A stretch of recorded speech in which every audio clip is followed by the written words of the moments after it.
purposes must be specified. What are your objections? Exactly, On what Your Honor. grounds? May I be You allowed? may comment on the offer of the testimony of this witness for the record. Your Honor, for the purpose number 3, this is a conclusion of fact and law. For the fourth purpose, it is also a conclusion of fact and law. And the 8th purpose, it is a conclusion of fact and law. Mr. President. Counsel for respondent. Before we, yes, No, Senator Judge Cayetano. Yeah.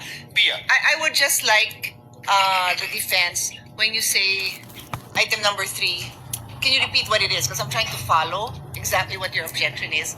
So either you say it or he repeats it so we can follow. I was about to do that actually. Thank you. Item number 3 in the offer of this witness is that the NBI agent being presented is part of its cybercrime unit that investigated this matter. I continue, Your Honor, please. You may continue to present your first witness, counsel. Thank you so much, Mr. Calilong. Reminder, nakikinig yung taong bayan, pakilakasan ng boses. Okay? Okay.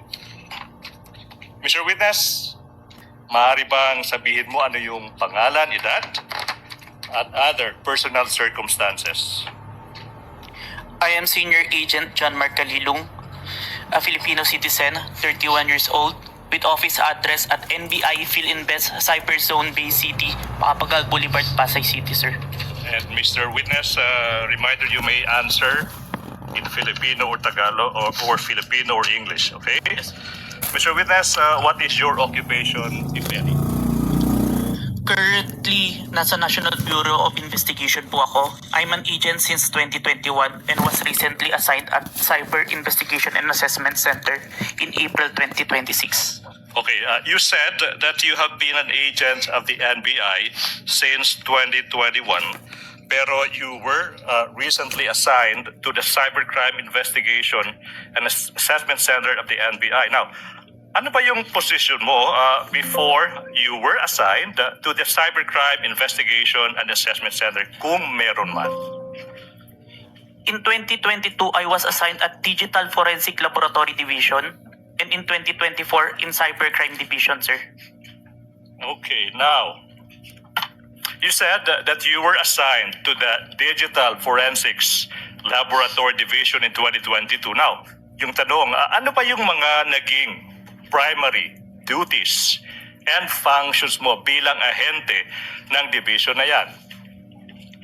In Digital Forensic, my primary duties is to identify, preserve, collect, analyze, and present digital evidence in court, sir. Now, preliminary question, have you undergone any training as an agent of that Digital Forensics Laboratory Division? Yes, sir. Now, kung alam mo, ano ba yung naging trainings in that division? I have undergone computer hacking forensic investigation training, mobile forensics, computer forensics, and photo and video authentication training, sir. Okay, so the last part of your answer, Mr. Witness, you mentioned that you were trained, na sinasabi mo, into photo and video authentication. Now, specifically now, ano ba yung naging trainings in that regard? Photo and video authentication, kung meron man. I was trained for 2 weeks intensive training in July 2022 by MaxCore Intervention, sir, in Digital Forensic. Now, sabi mo, ano nga ba yun? 2 weeks of intensive training. Yung tanong, Mr. Witness, specifically, what happened in that you said 2 weeks of intensive training? I was trained to perform digital forensics examination, sir.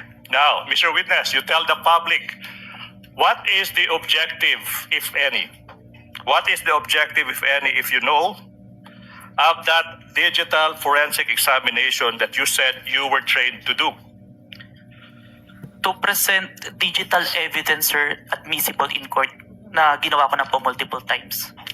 Multiple times. You appeared in court multiple times. Specifically, how many times? At least 30 times, sir. And for how long have you been practicing digital forensic examination? 2 years, sir. For 2 years. Now, let's go back, Mr. Witness. You mentioned that you were an agent of the NBI Cybercrime Division in 2024. Now, what were your primary duties and functions as an agent of that Cybercrime Division? To investigate cases in violation to the cybercrime law, sir. Cybercrime law. Now, Mr. Witness, you are testifying in this impeachment case proceeding trial against the Vice President, the respondent in this case. Do you know the respondent in this case? Yes, sir. And why do you know the respondent in this case? Because she is the vice president and my team conducted an investigation involving her, sir. So aside from being the vice president, your team, you said, investigated the vice president. The question now is, what was this investigation, if you know? It's an investigation on the statement uttered by the vice president during an online press conference briefing dated November 23, 2024. So, statements uttered by the vice presidents in an online live stream press conference held on November 23, 2024. Now, yung tanong, ano ba yung naging participation mo, Mr. Witness, kung meron man? I am the agent on case of the investigation, sir. Now, sinabi mo ikaw yung agent on case. Now, you tell the court, you tell the public, ano ba yung pagiging ahente on the case? Ano bang ibig sabihin yan kung alam mo? It means that I gathered evidence necessary for the investigation, sir. Okay, you mentioned you gathered evidence. Now, you tell us, what do you mean? Kung meron man, tsaka kung alam mo, ano bang ibig sabihin when you quote, gathered evidence, unquote? It means that I viewed, identified, preserved, collected, and authenticated digital evidence in the course of the investigation, sir. Okay, now, you mentioned you viewed, identified, preserved, collected, authenticated, sinasabi mo mga pieces of evidence that you found in the course of your investigation. Tama ba? Yes, sir. Now, Mr. Witness, yung tanong is, ano ba yung mga ebidensya na nakalap ng inyong team? One of the pieces of evidence that we gathered during our investigation is the video of the November 23, 2024 online press conference held by the Office of the Vice President, which was posted on the Facebook page of Harry Roque, sir. Facebook page of whom? Harry Roque, sir. Harry Roque. Okay. Yes, sir. Mr. Witness, sinabi mo, you gathered. When then sinabi mo kanina, pag sinabing gathered evidence, sinabi mo, you viewed, identified, preserved, collected, and authenticated. Preserved, collected, and authenticated. You mentioned the term preserved, correct? Mr. Witness, yung tanong now is, ano ba ang ibig sabihin when you quote, preserved, unquote the evidence? It means that I ensure that the evidence will be accessible at any time, sir. Okay, now, let's go to this video you mentioned. The video of sinasabi mo yung isang online media briefing ng Vice President noong November 23, 2024. Ano ba yung mga hakbang, kung meron man, na ginawa nyo to preserve that video? The NBI Cybercrime Division, through me, initiated a preservation request po kay Meta.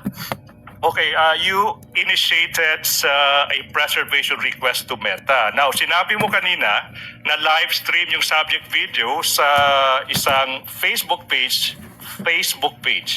ng isang Harry Roque, di ba? Now, yung tanong, why is it that your request was made to Meta? Si Meta po kasi yung parent company po ng Facebook. At under po ng Meta, si Facebook, si Instagram, tsaka si WhatsApp. All requests on that platform will go to Meta po. Alright, now, Mr. Witness, what proof, if any, do you have that you initiated a preservation request to Meta in order to preserve the subject video? I have a screenshot of the preservation request. A screenshot of the webpage wherein I made the preservation request, sir. Who took the screenshot? I did, sir, and I used my laptop. Anong ginawa mo sa screenshot kung meron man pagkatapos dyan? I first saved po yung electronic copy sa laptop ko, then printed it. Where is this print out of the screenshot now? Sinubmit ko po sa Committee on Justice of House of Representatives. Your Honor, with the court's indulgence, may I move that this representation be assisted by co-counsel for the sole reason of facilitating the presentation of the documents to the witness, Your Honor, please. For that reason alone. Sa Tagalog siya mag-aabot. Yes, Your Honor. Siya po yung mag-aabot ng mga dokumento na amin pong ipapakita for the witness to identify po. Counsel may proceed. Thank you so much. Assisted by Attorney Stephen Magallon.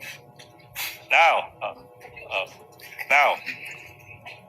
if this printout is shown to you, will you be able to identify the same? Yes, sir.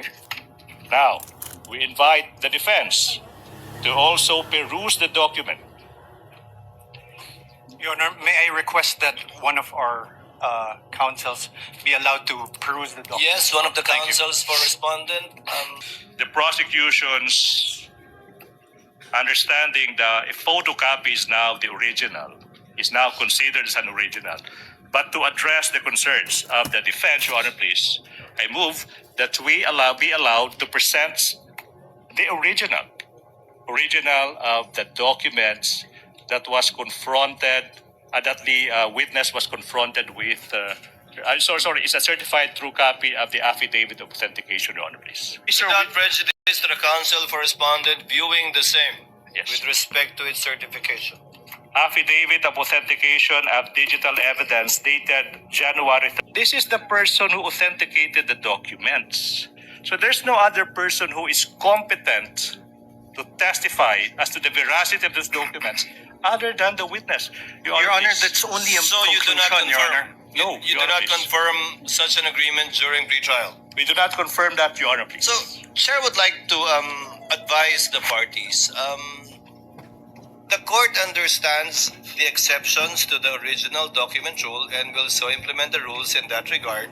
However, if it does not fall under the original document rule exceptions, then to save on the court's time, the party presenting the document should present the original during trial to omit what we are seeing now.